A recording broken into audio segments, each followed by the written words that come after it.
Hello, good morning everybody. Welcome to another ALM Launchpad Webinar for August 2nd, 2016. I am Chris Ballon, your marketing manager here at ALM. I am joined by a familiar voice to many of you, Armando.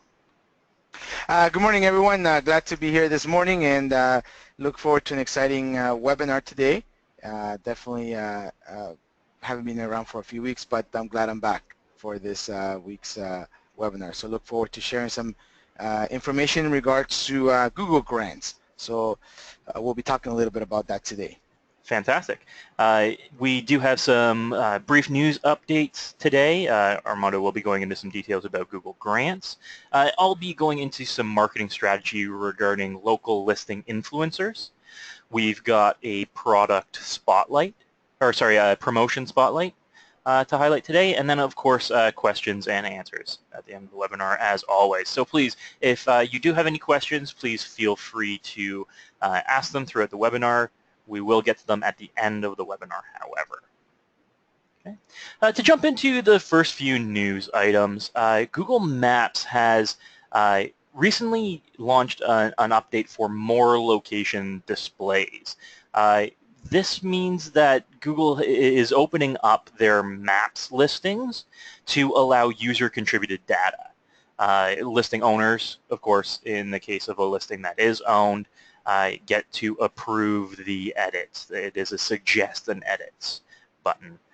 You can see on the right-hand side, this new Suggest and Edits button is available in the menus for Maps listings. This allows users to contribute accurate map pin information. If they feel that the pin on Google Maps isn't in the right place, they can suggest an alternative. They can contribute location features. For instance, if it's a laundromat with 2 banks of dryers, they can say that there's more than enough space for X amount of people. They can contribute location images as well. This is great if a location owner might not have some good images of, say, the patio of a restaurant, and a contributor can upload an image for them. This crowdsourcing of information is Google's attempt to allow more accurate map information, both for generalized listings as well as owned business listings. We've seen Google do this recently. They're opening up a kind of crowdsourcing method for a lot of their information, a lot of their sources. In our last webinar, we covered how Google is crowdsourcing the popular hours of a business. So now you can see when the best time per day to visit a business is. That's all crowdsourced information. And now they're opening up to maps based on the success of that kind of information sharing as well. It's very interesting to see how previously it was up to the business owner or Google themselves to fill out this information, but now it's up to users to suggest this information. Again, this is great for our potential clients and our clientele to have their business listings become a little more robust based on some user information and some user submissions. And of course, all information is submitted to the listing owner. If you do own the business listing, you do get to approve anything that goes up first. So if inaccurate information is recommended or an image that you don't like is submitted, then the business owner gets to decline that themselves. So it's win-win all around, and it's very interesting information to see. Now, another brief news update. Google AdWords has levied their restriction on payday loans. This is something that they've been threatening for a while now, but is officially in effect as of late July. This affects businesses offering short-term, high-interest loans. New ads for payday loan services and high-interest loan services are no longer being accepted by Google. So if you're running a payday loan or you're doing marketing with a payday loan service or a high interest loan service, AdWords is no longer a viable avenue for marketing for them. Google's gradually going to be phasing out all existing ads for these services, which means if you are working with, say, a quick loans service or a payday loans service, a quick car loan service or a quick mortgage service, AdWords ads are going to be declined from here on out, and existing ones are gradually going to be phased out. There is an example of some of the feedback received from these disapproved ads here as follows. If you try and submit an ad for payday loans, you get the following, and if you try and submit an ad for high interest loans, you get the following as well. So again, this is a crackdown based on some laws in the US to ensure that the Truth in Lending Act is upheld through online marketing. Other advertising and marketing methods are viable still. You can still do SEO. You can still do some social media advertising, but AdWords is no longer allowing these services to run ads. So interesting to see if you do have any of these clients, ensure that they're aware of this. Their AdWords ads, their AdWords services need to pivot. Don't necessarily focus on the high interest loan service if they do have other offerings. Doesn't mean that they can't run AdWords ads at all. It just can't focus on these services. Okay. Now, Armando, you wanted to dive into some details regarding Google Grants. Yes, good morning, everyone. I just wanted to share with you one of the programs that's really starting to kick off within the IC community. We're getting more and more requests in regards to the Google Grants AdWords for nonprofits, which originally started a few years back, and it was primarily focusing on a few handful of countries, but Google has now expanded this to many countries in Latin America, Europe, and even in Africa. So I wanted to spend some time today just talking a little bit about the successes that we've had at ALM with the Google Grants program and some of the requirements. Now, one of the things that I will mention is that for the purpose of this presentation, I'm actually sharing information in regards to the U.S., right? However, we do have information for Canada, and we've done a little bit of work for France. But if you have any clients that are outside of these countries, just feel free to send us an email. We'll do a little bit of preliminary research for you and try to get you some information as possible. But primarily, for the most part, Google Grants AdWords for nonprofits and their requirements are pretty much the same. And definitely we are seeing some successes. Okay, we've been running these programs in some case in areas for over 3-4 years with some of the companies that we worked with directly, but also working with ICs. And it's definitely a great way of offering a service to nonprofits and at the same time growing your suite of services within nonprofits. So it's a great door opener, right? So I'll talk a little bit about that. But just looking at the technical requirements or the actual requirements to participate, what type of nonprofits actually can benefit from this type of service from Google. This is something that I wanted to share with you today.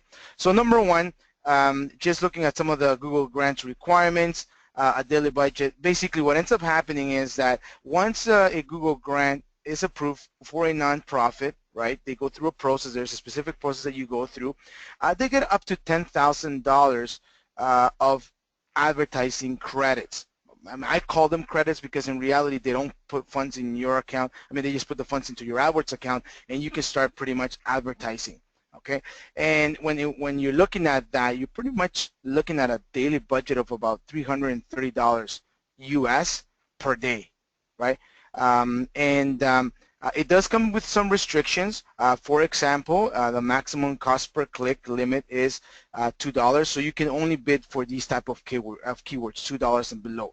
Anything that's $250, $225, $230, 205, you can bid for those keywords. So this is where our expertise lies, right? It's not just about picky keywords, but actually doing extensive research and expanding a campaign with keywords that are under $2. Okay, you definitely only run keyword targeted campaigns. Okay, so there are some restrictions in regards to that. You can only appear on Google.com, meaning that's primarily running text ads, and you can't really do any advertising through the network, the Google network. There's no remarketing for this one. Okay, now you can run a remarketing campaign in parallel, right, to this, but within the Google Grants program, you can only run text ads. But you can run as many as you want. You can, obviously you have a bigger budget, so you can expand the campaign. You can run for as long as the organization remains actively engaged with the grant AdWords account. So at this stage, you do have to go through a yearly renewal process, resubmission process, but we've had clients that have had it for about 3 or 4 years already. Okay, so there is a benefit to the non-profits organization. Okay, sorry, Chris, can you just go back to the slide before? I think I missed something. Yeah, no, the one before that one.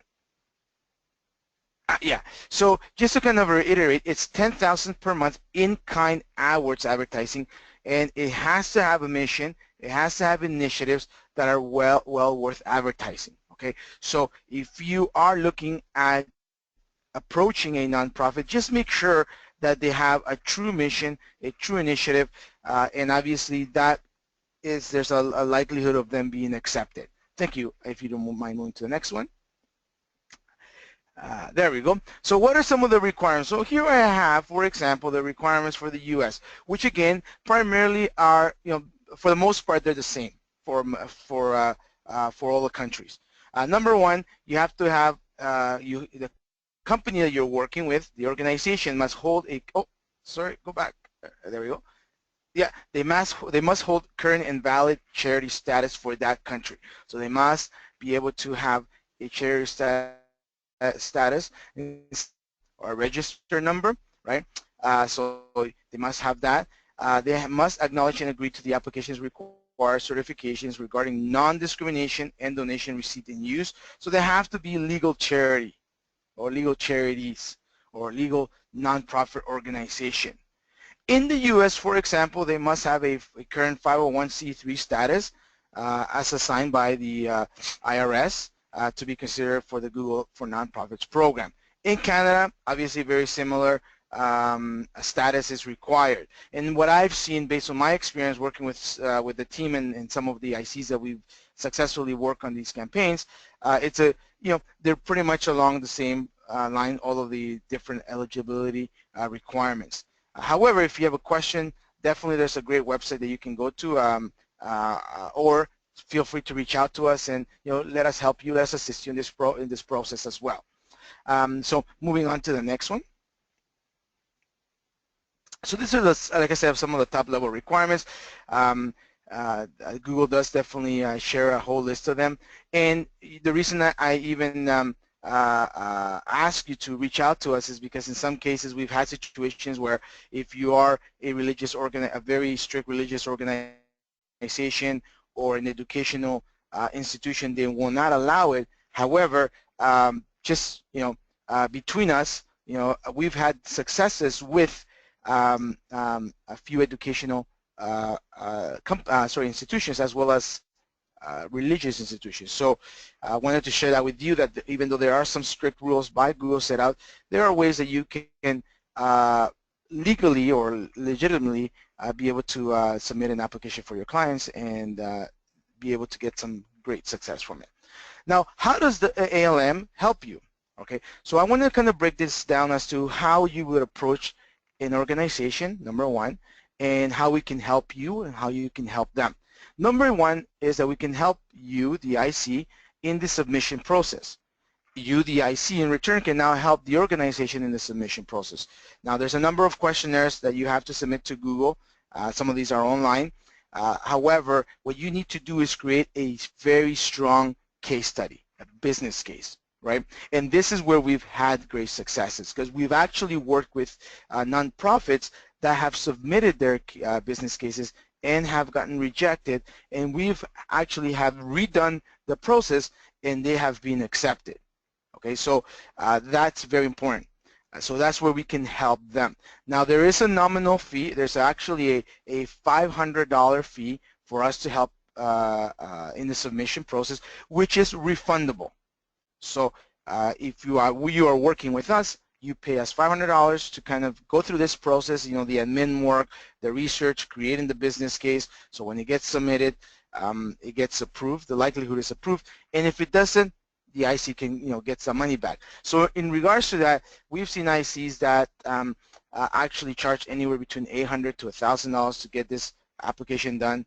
It's actually a business case study, like I said, and if it's not acceptable, it's refundable. Okay, so we actually, you know, you get that money back, and the nonprofit organization should also get that money back if they don't get it. Okay, after being approached by Google, just kind of going in through the process, which takes about 2 to 6 weeks. We've seen some as short as 2 weeks and some as long as 6 weeks. Then our team actually sets up the campaigns in Google AdWords. So there's a setup process, a Google AdWords setup process that we go through to make sure that when Google reviews your AdWords, they get approved as well. Okay, so this is where ALM, you know, can also help you. We've had great successes in doing that because we have the experience, right? We also work with the end client, with the nonprofit, working with the IC in helping them enhance or, you know, make their websites better for conversion, improve their conversion optimization.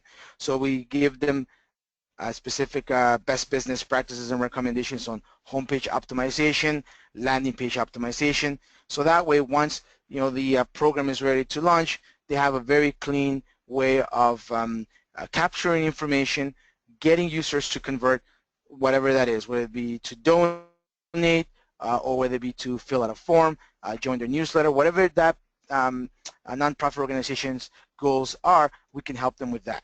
Right? We launched the campaign, and over time, we actually increased our monthly budget. Now, here's a very important thing. Even though we have $10,000 in credit with Google, it doesn't mean that the first month you're spending $10,000 because you have to build the campaigns. As a matter of fact, the first 2 to 3 months, you're probably only spending about, I would say about $2,500 to $3,000 per month at tops, right?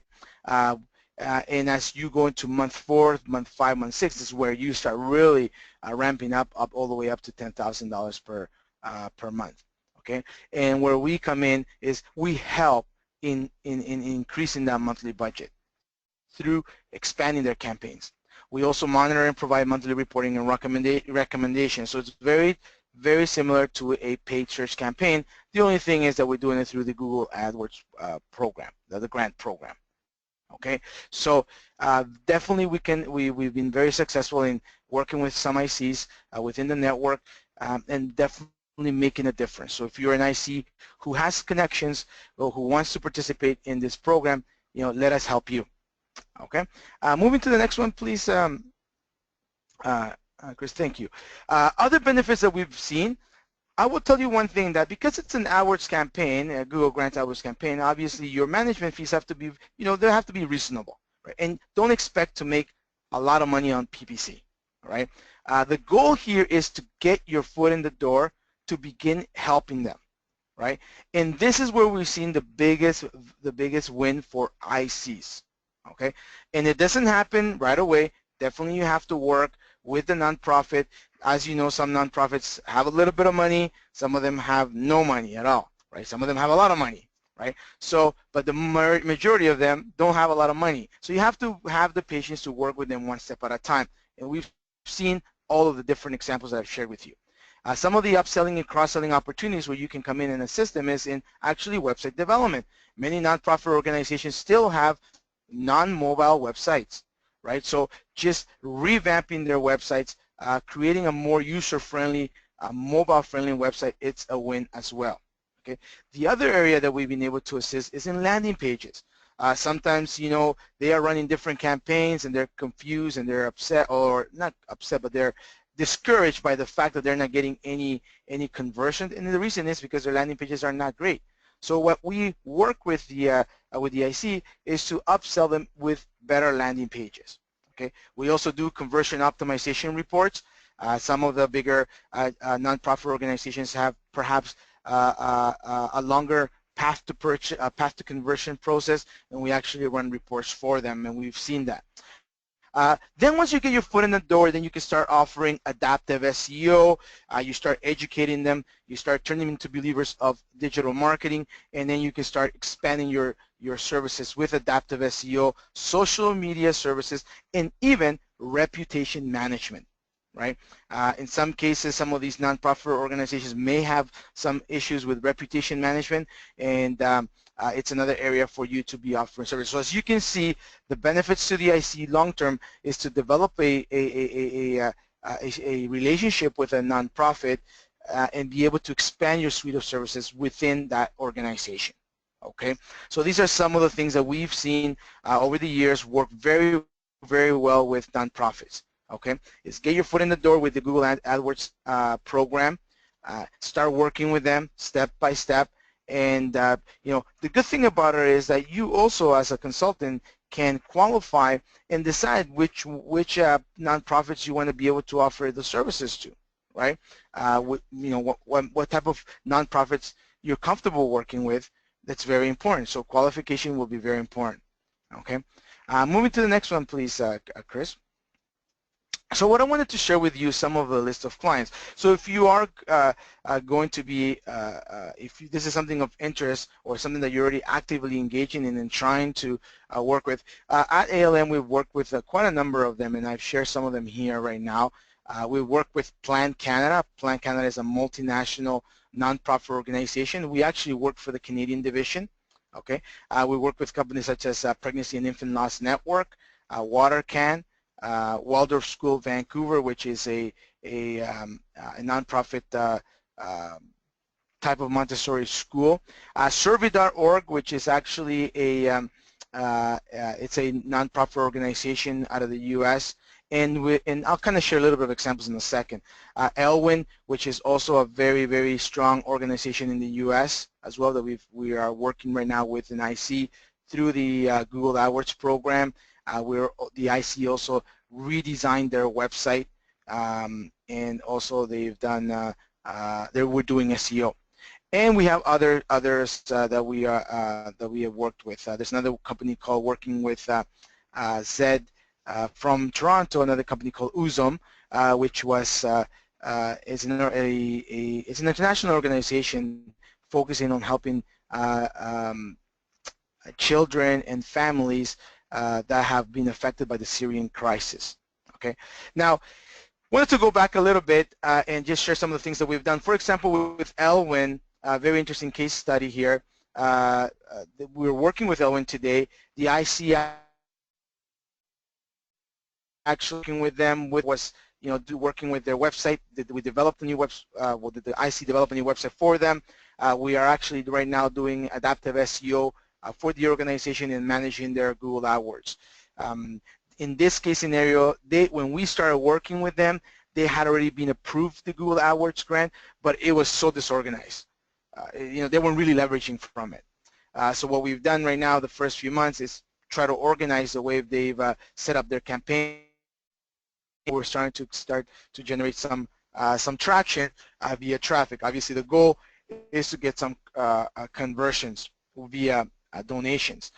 Very important. A couple of things is that you work hand in hand with the charity or the nonprofit officer, making sure that you will have a very sound marketing plan, and that your ads, your landing pages, everything is lining up. Any type of services that you want to, I guess, advertise, everything aligns.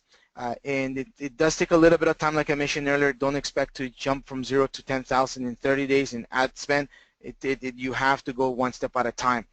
So far with Elwyn, we've had some successes. We're at the process right now where we're doing a bit of conversion optimization, making sure that the landing pages are better, trying to identify better ways to make sure there's higher level of donations.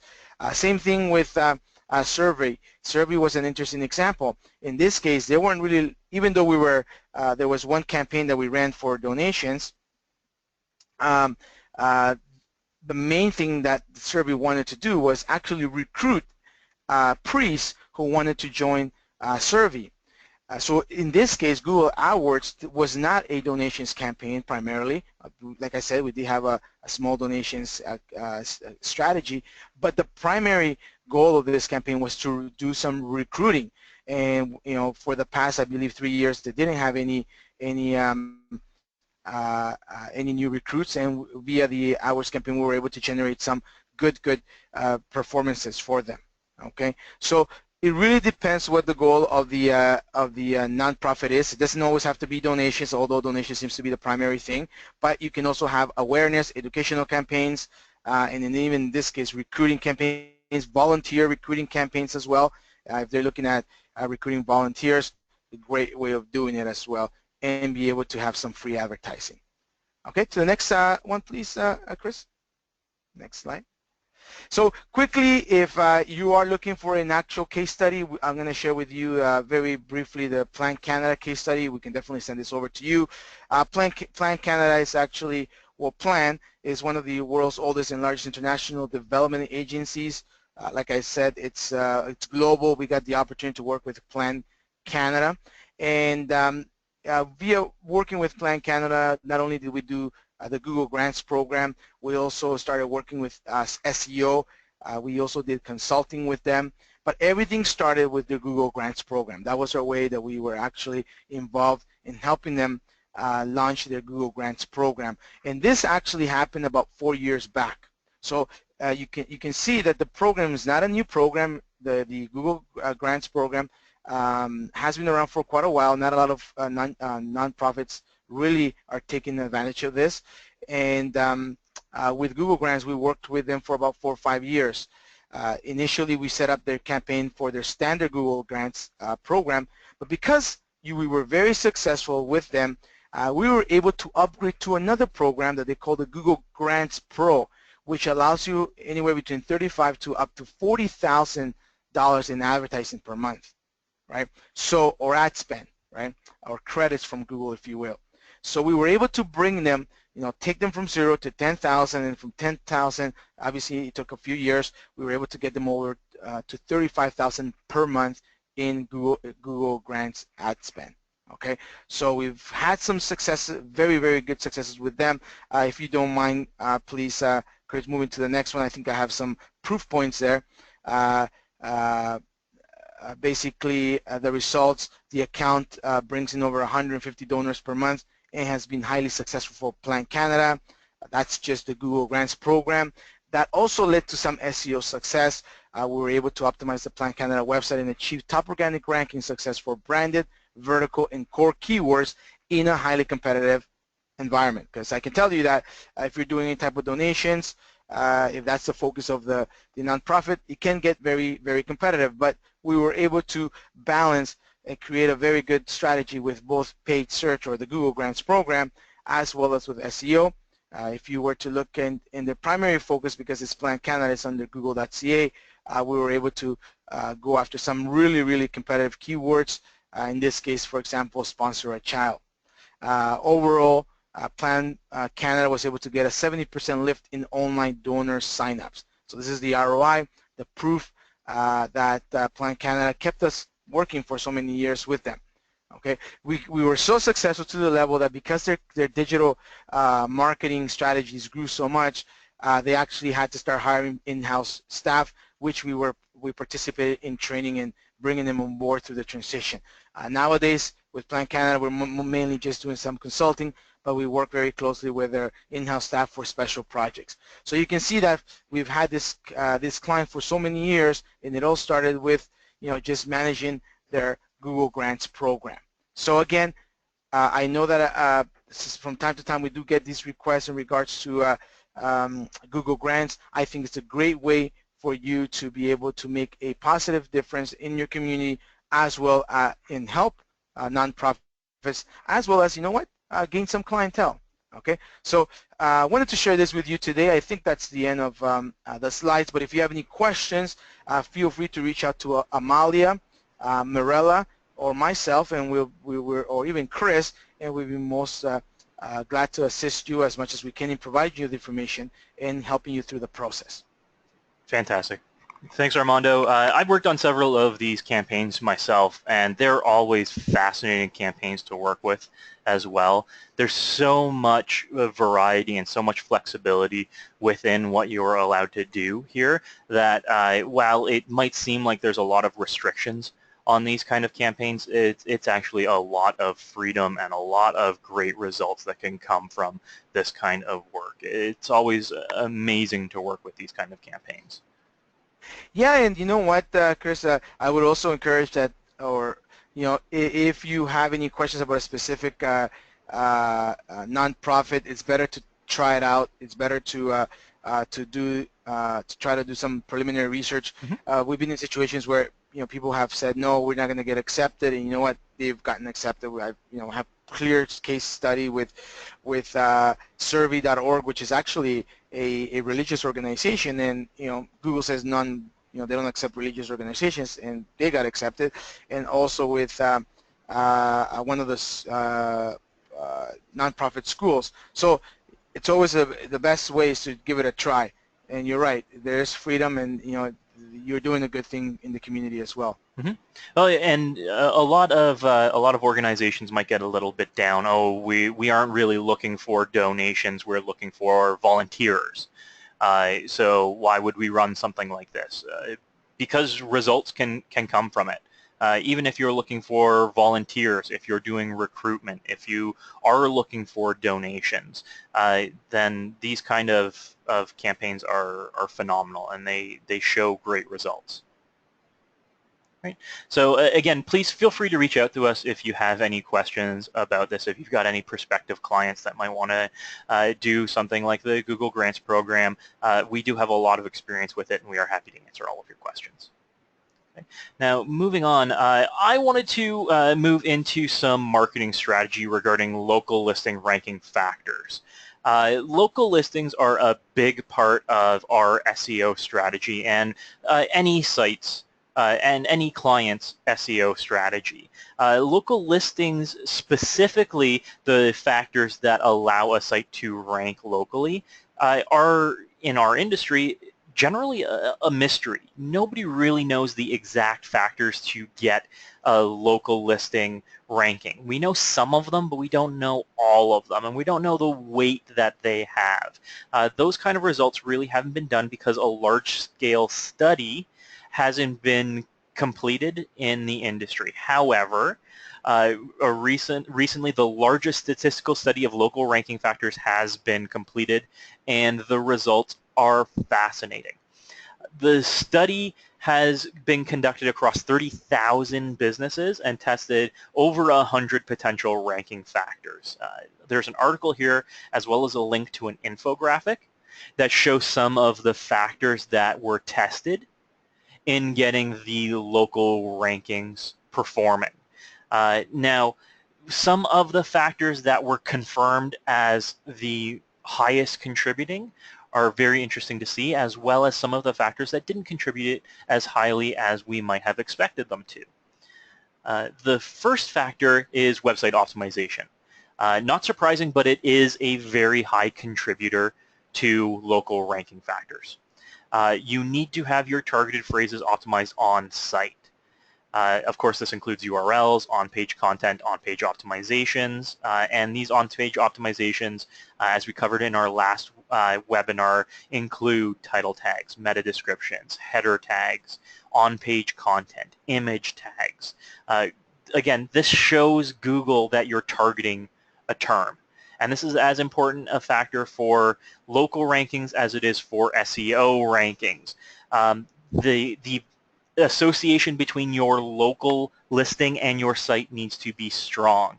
One of my main recommendations always is to ensure that your Google Maps pin is on your site as well.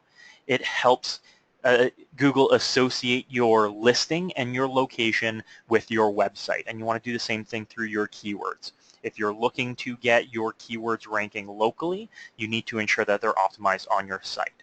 The study showed that this was one of the main contributing factors, unsurprisingly. This also means that if you have a client that's looking to rank locally but doesn't want to commit to an SEO campaign, we need to educate them otherwise, that the two go hand in hand. You can't rank locally without doing SEO optimizations across your site. The next ranking factor is your Google My Business page. It's, again, one of the major ranking factors that the study found. Not only that you have one, of course you should have one if you're looking to rank locally, but also how thorough your listing is, how much information is present, and how much, in the variable cases, information was present.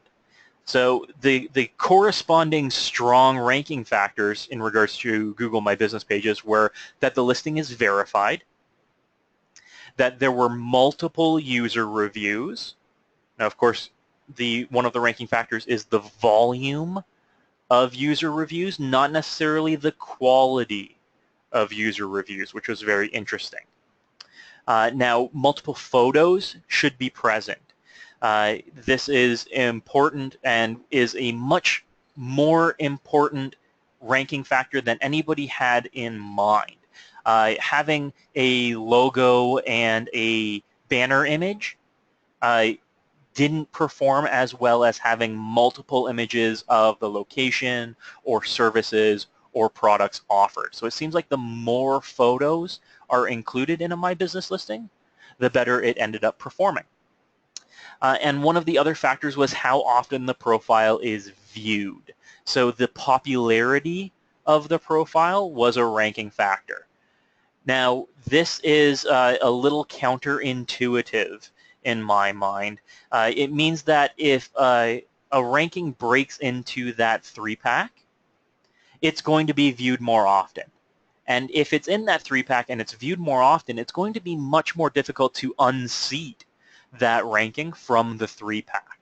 It means that your other ranking factors need to be stronger than how often that profile is viewed. You need to make sure that you're doing the other ranking factors better than that competitor.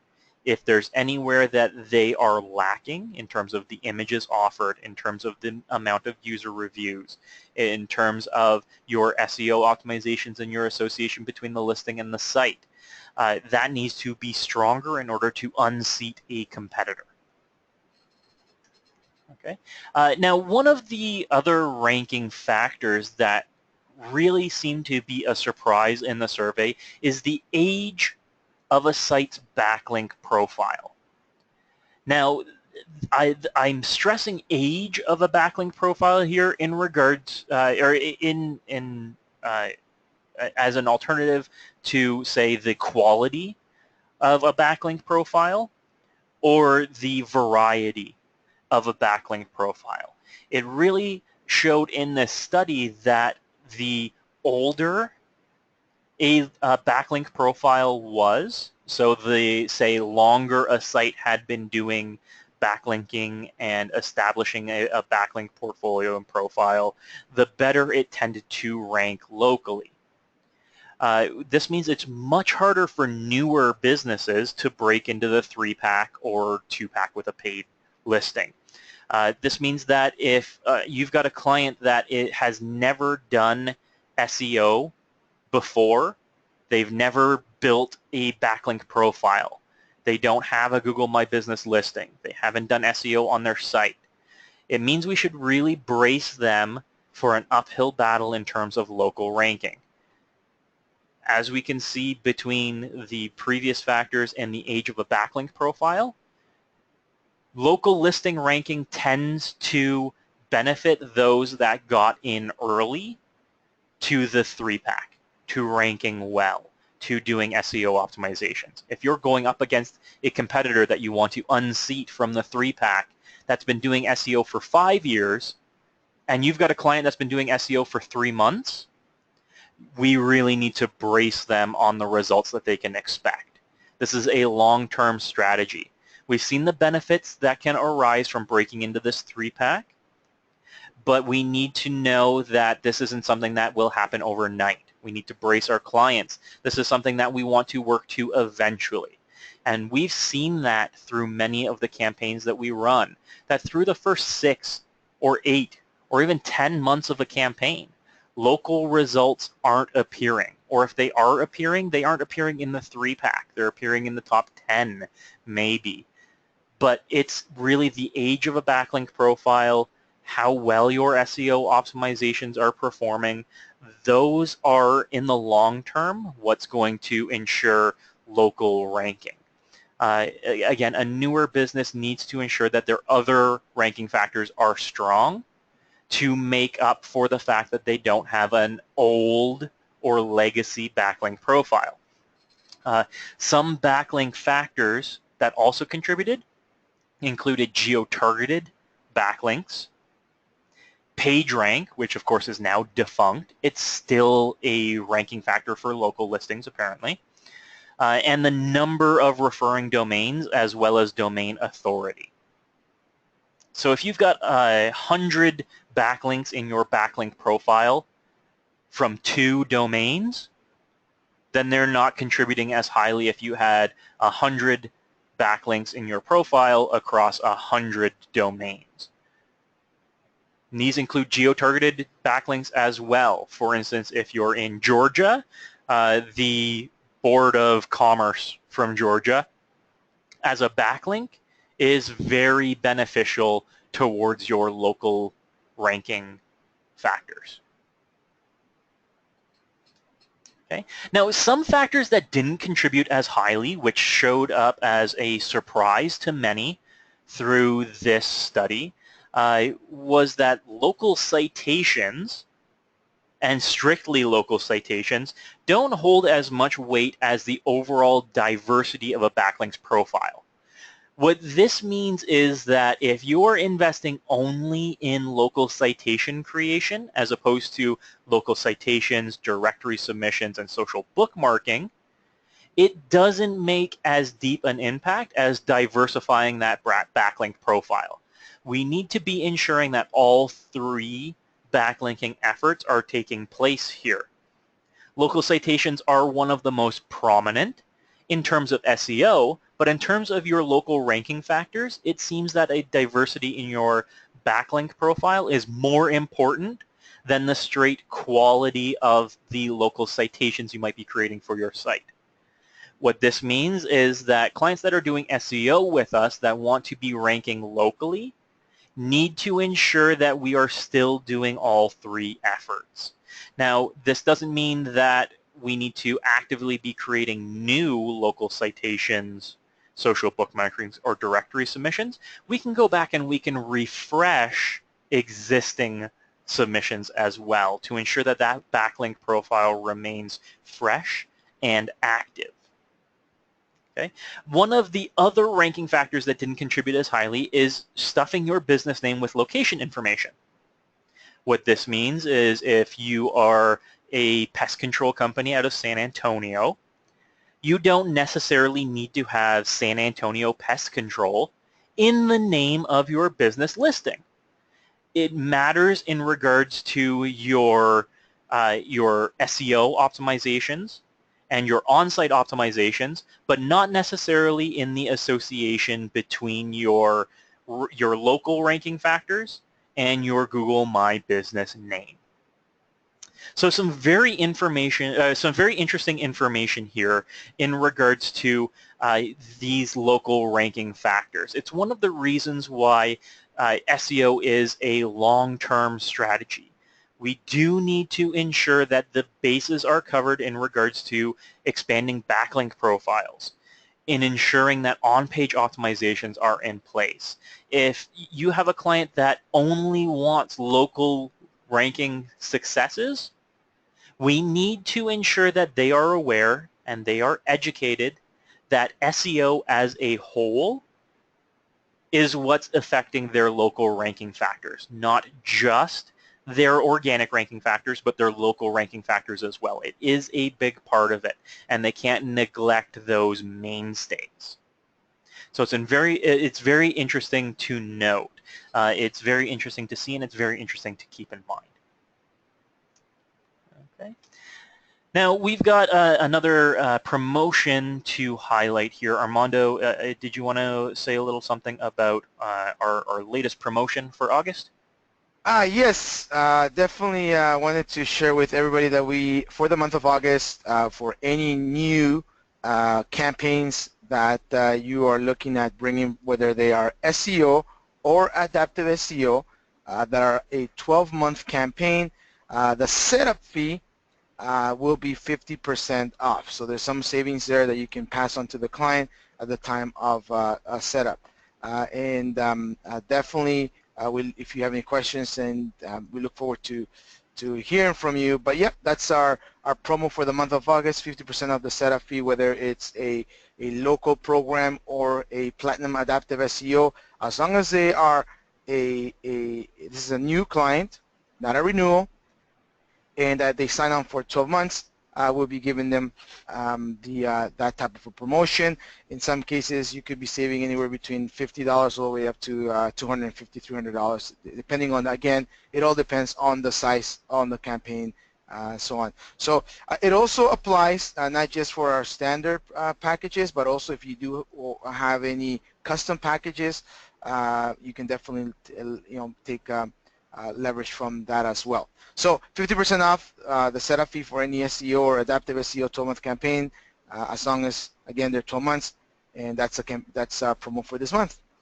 That's fantastic. It's a great offer, especially for a client that might be a little wary about their monthly spend. This takes some of the front-end spend off of it, so maybe they might be a little more willing to increase a package. And in regards to our packages, the difference between a foundational SEO package and an ASEO bronze package could mean the difference between this 50% setup and a full price setup.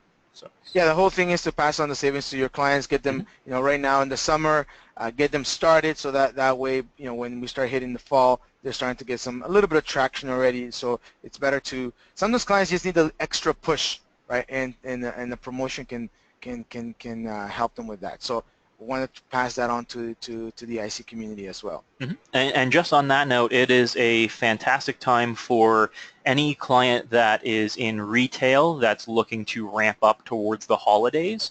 Now's the time for them to start their advertising and their marketing to ensure that they get results towards November and December and prime shopping period.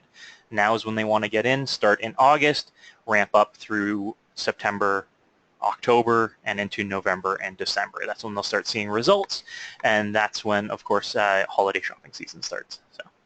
So it's a great time to get a new client on board for SEO or ASEO. I agree. Definitely agree. So yeah, so if you have any questions, again, feel free to reach out to Mirella, Amalia, or myself, and then we can definitely assist you with that. Great. So let's get to some questions. Our first up is, what is ALM's fee to manage Google Grant campaigns? That's a very good question, and the way it works is depending on it's really a rate card. So it all depends on the amount being spent on the campaigns. So we do have a very competitive pricing scheme. So just give me a quick second. I want to see if I can give you some pricing, but you just send me a quick email and I'll send you the actual package. As a matter of fact, we have a bit of a mini package that we've created. But typically you're looking at, for example, monthly AdWords spend anywhere between 0 to 5,000. You're looking at about $200 Canadian if it's in Canada, approximately around there. If it's 5,000 to 10,000, you're looking at $375. So it's very competitive, right? And obviously it's up to the IC and we can definitely assist and recommend how they should be marking up this program. The campaign setup, just to kind of add, it's a one-time $400 setup fee, and that's different than the ongoing monthly fee. Great. Okay, next question is, there is a Waldorf school near me. Do you have a case study about them? And that's from Mark. You know what? I believe we do. If you send me a quick email, definitely I will go through our case studies archives and see if I can kind of pick it up from there. But I remember that I did do one with Kelly Bombach, who is the IC who was working with the School of Waldorf in Vancouver. So we can definitely put something together for you. Great. Yes. Next question is, how important is it to have my Google My Business button on my website? Which button version is preferred? It is important to have a Google My Business button and a link back to your listing on your site. Again, this is so that it can be accessed as well as people can provide reviews directly to your My Business page. It doesn't matter which button version you have as long as that association is there. Again, I usually recommend a link back to the Google My Business page as well as the Google Map pin just to increase that association. And that map pin can live on your contact page. But of course, as with all social media links, that My Business button should exist either in your header or your footer or somewhere that's available on all pages. Okay. How do I obtain or view a backlink profile? There are several third-party programs and tools that will help you assess a backlink profile for a client's site. We typically use one of the most extensive is Open Site Explorer. You can also ask us for some help with that. We do provide that as part of our competitive assessments, analyses, and reviews. How important is identifying a client's several locations to Google My Business for a multi-location business? Very, very important. This is something that I've stressed with several clients. If they've got multiple locations, and they've got multiple physical locations, so they've got dedicated addresses for each location, then have a separate My Business page for each location. In addition to this, have a separate landing page on the client site for each business location as well. So if the client's got one contact page and you're cramming it with 5 different locations, instead do a drop-down for the contact list with the 5 different locations. This will ensure that not only you've got dedicated contact information and location information for each of the client's locations, but it also acts as landing pages if somebody comes in for that dedicated location-specific keyword as well. It does also provide a page that you can optimize for SEO for the specific location. But setting up multiple Google My Business locations is paramount because you want to ensure that if somebody is searching on the East Coast, that they're finding your East Coast location, and if they're searching on the West Coast, they're finding your West Coast location as well. You don't want one location that is available across, say, all of the U.S., because that's going to kind of dilute the results. You're not really getting local ranking results anymore from that if you've only got one location across multiple business locations. So it is essential to ensure that you've got multiple business locations set up and multiple Google My Business pages. GMB, GMB stands for Google My Business, just a shorthand for that. Did you say that I can give up claiming directory listings? No, do not give up claiming directory listings. Again, you want to diversify a backlink profile. So you want to ensure that you are continually refreshing your backlink profile.